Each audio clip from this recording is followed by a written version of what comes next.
You probably remember Sean Kingston as one of the 2000s icons. Now, he's facing a judge in Florida for $1 million fraud.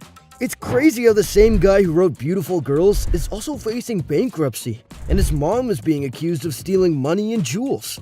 After their initial start, this star and his mom went on a deep spree of scamming, theft, and more petty crimes that, combined, are the reason behind Sean's unfortunate downfall.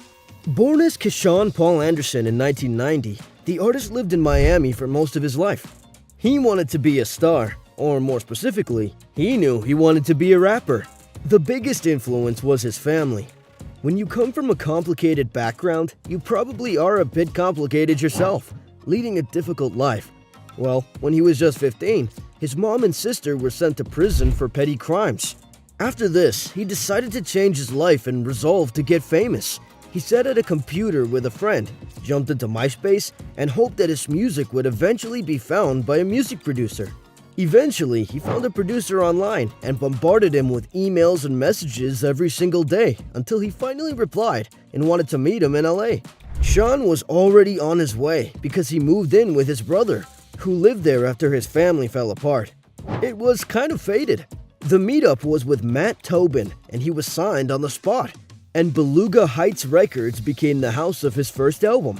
He and his producer, J.R. Rodham, made Beautiful Girls, and that was the beginning of the legend of Sean Kingston. Even if this sounds like an overnight success, that isn't the case. Sean's family already had musicians, and they were really good. On top of that, his grandfather was the legendary Lawrence Jack Ruby Lindo, a famous producer who worked with Bob Marley and other incredible Jamaican musicians. Sean knew that he wanted to follow that same legacy, and with a hit release under his belt, his career started off strong.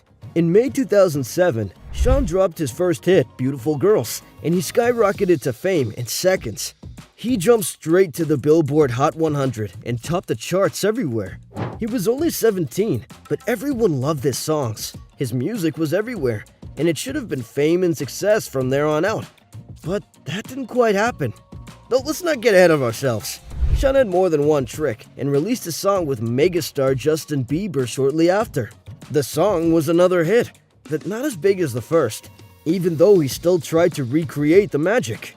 He released more music, but he started to drift apart and go to parties, buying expensive jewelry and living carefree. He decided that, with his fame, he could live a big life. Shortly after his hit with Justin, Sean started to go to every Hollywood party he could. He dated a few celebrities and spent money on those dates as if it was nothing. Allegedly, he bought a custom expensive Nike tracksuit for his girlfriend Serena Williams. He always paid for her things, and he kept his lifestyle for years. Remember this, because we'll dig a little deeper later. Everything then turned backwards in 2011. He was out jet skiing and had a very dangerous accident. He crashed into a bridge and was knocked unconscious. He was rushed to the hospital while fighting for his life and was in very bad shape. The accident affected his aorta and his vocal cords. He also spent 11 days in the hospital. He almost died, and this close call affected how he viewed his life. Soon after the accident, he dropped a new album, but it was a flop. His view changed way too much, and he of course had other things in mind. A lot of speculations surround this topic, but many of his fans believe that the trauma made him make a lot of bad decisions that eventually led him to hundreds of lawsuits. By 2013, a few months after his recovery, the worst for him began. A woman named Carissa Capilotto accused him of sexually assaulting her. She went deeper with the accusations, saying that in 2011, he and his bodyguard forced her into having sexual relations under the influence of alcohol and other substances. This happened during a meet and greet with the singer. In this situation, she was incapable of consent, and everything escalated even more when she demanded money for the injury she sustained. This first accusation cemented what would occur in the future, but at that moment, nothing happened. In 2013, TMZ declared that his road to fame was paved in gold, but his finances hit rock bottom.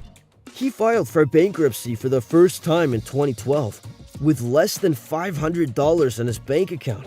He had multiple assets, but he wasn't making any money.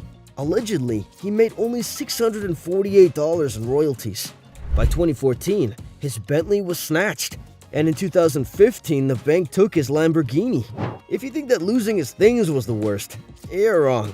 In 2014, he faced his first lawsuit, where a custom jeweler in Manhattan said that Sean owed him $200,000 for the custom pieces he made him. Sean lost this dispute, and it was just the first. Following suits related to the custom jeweler, the associates of Avon Jewelers declared that Sean had a debt that went over $185,000 on custom watches. The associates pretty well humiliated him over the issue, ruining part of his reputation. This incident was taken as a business disagreement by the police, but by January 2016, the case was closed finally, and Sean lost again. He was deeply buried in drama. Aquamaster, a famous jeweler, also claimed that Sean owed him $300,000 in custom pieces and luxury watches. And guess what? Sean lost that lawsuit as well. Finally, he had to come clean, revealing that he wasn't really broke and should have paid the jeweler's tabs. 2016 was looking pretty bad for him, and the incidents had only started. And now we move on from lawsuits to controversies. One of the biggest of that year was that he was robbed in an LA club. Someone took a $300,000 chain from his neck. He got mad and physically assaulted the guy he thought robbed him. The police got involved, but he didn't want to leave things like that, and this time he sued the club. He said that the owner of the club was involved with the robbery, but this didn't end things. Migos, a hip-hop group, then went after and assaulted him. Both incidents aren't related, but happened almost back-to-back nonetheless. Since this incident and going forward, Sean has laid low, but in 2019, he made headlines again. In 2019, Sean was waving a gun in Dino's Chicken, and in 2021, he allegedly physically assaulted a music video director and things turned ugly. Soon after this giant controversy, TMZ dropped the bomb that there was an arrest out for Sean, accusing him of theft. Some jewelers said that he forgot to pay millions of dollars on custom orders, using his celebrity status to avoid payments. Sadly, he's been doing this with his mom, and people have taken notice of this behavior.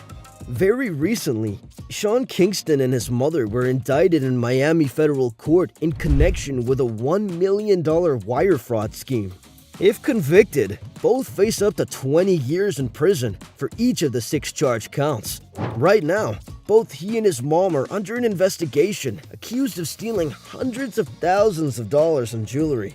They're facing criminal charges, and naturally, Sean hasn't been in the studios releasing any new music, so we could probably assume that this is the tragic end of Sean Kingston's career. But what do you think? Are you a fan of Sean Kingston? Did you have any idea he had all this crazy stuff going on? Let us know in the comments below, and don't forget to like and subscribe.